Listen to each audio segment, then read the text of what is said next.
método de corriente en las mallas, pero ahora vamos a ver algunas excepciones o casos especiales. Hasta aquí hemos hablado de generadores reales de tensión. Vamos a ver que cuando se conectan generadores de corriente o generadores ideales de tensión puede haber alguna duda en su implementación. Vamos a ver. Si usamos generadores ideales de tensión, vemos que, por ejemplo, en el caso siguiente, podemos armar el gráfico topológico, enmudecemos el generador y entonces nos queda, en este caso, 1, 2, 3 mallas conformadas y podemos armar entonces 3 ecuaciones topológicas. Al armar las 3 ecuaciones topológicas no tenemos ningún inconveniente en incorporar el generador real.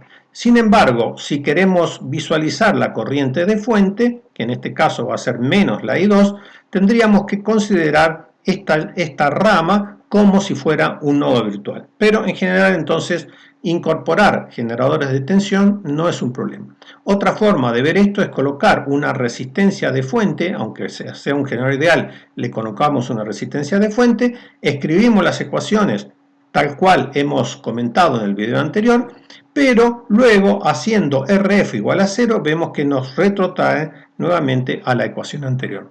Es decir, entonces, en conclusión, usar generadores ideales de tensión simplemente los trabajamos como si fueran reales, pero no le consideramos su resistencia en serie. Donde sí aparece algún inconveniente son en el uso de generadores de corriente. Para ello tenemos dos posibilidades. El primero es simplemente convertir el generador de corriente en un generador real de tensión, pero eso implicaría un cambio en el circuito que, como veremos más adelante, no siempre es posible o conveniente. El segundo camino es considerar el caso de una malla virtual. Entonces, en este caso tenemos un generador de corriente ideal, tenemos dos ramas en paralelo. Si hacemos el gráfico topológico al enmudecer el generador, esto queda abierto y por lo tanto nos queda una sola malla. Si escribimos la ecuación topológica de esta malla, nos quedaría 0 igual, porque en esta malla no hay generador de tensión, igual a I1, la corriente de malla, por R1 más R2. Y ahí terminaría. Pero el problema es que en este circuito, así como está planteado, no aparece el dato que es la fuente. Por lo tanto, tenemos que hacer alguna modificación. Para ello, una de las formas que dijimos es podemos simplemente convertir este generador ideal I con esta resistencia en paralelo, considerarlo como si fuera un generador real, convertirlo a generador real de tensión y por lo tanto ahí sí ya nos queda una malla topológica, también una sola malla, una sola ecuación y entonces nos quedaría la fuente I por R1 por la corriente de malla I1 multiplicado por R1 más R2. Fíjense que también si yo paso IR1, podemos pasarlo restando al otro miembro, nos quedaría 0 igual I1 por R1 más R2 menos I por R1, que ya vamos a ver cuál es su implicancia en el tema. Cuando usamos, el segundo caso es usar una malla virtual, para ello hacemos el gráfico topológico, o sea, se abre el circuito, nos quedaría una única malla y por lo tanto deberíamos plantear una única ecuación.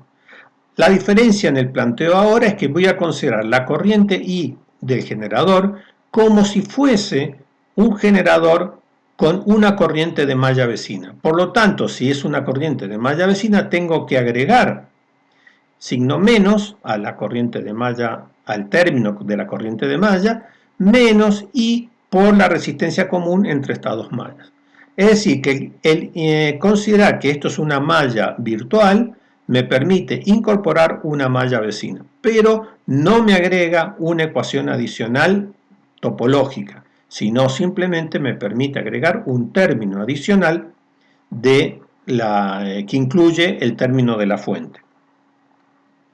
Ahora, también podríamos considerar que el generador de corriente está conectado entre medio de dos elementos. Por supuesto, una solución obvia sería considerar I y R1 y hacer un cambio de fuente, pero eso ya lo vimos. Entonces vamos a ver cómo lo tratamos en este caso sin modificar el circuito. Si abrimos entonces para dibujar el gráfico topológico, nos queda que también nos conforma una única malla y una única ecuación, pero acá vemos que no aparece el término del generador de corriente, entonces algo tenemos que considerar. Para ello vamos a dividir la corriente que está circulando por todo el circuito que llamemos I1, vamos a dividirlo en una I1 que está circulando es la malla R1 y una I1 que está circulando por la malla R2, le vamos a llamar I'1 e I'2, pero es la misma I1 anterior. Entonces, ahora, esta ecuación es como si yo hiciera I1 por R1, cierro paréntesis acá, abro paréntesis acá y vuelvo a poner I1 del otro lado. Solamente que le agrego una comilla y dos comillas, pero la I1, esta I1 es la misma anterior. Donde está ahora el truco de esta solución es que voy a incorporar una ecuación adicional, no topológica, sino una ecuación adicional, en donde vamos a considerar las corrientes entrantes en este nudo. Entonces, por un lado está entrando la corriente I1, el I de generador, está entrando la corriente I'1 de esta rama y está saliendo la corriente I'2. Por lo tanto, podemos escribir que I1' más I es igual a I2'.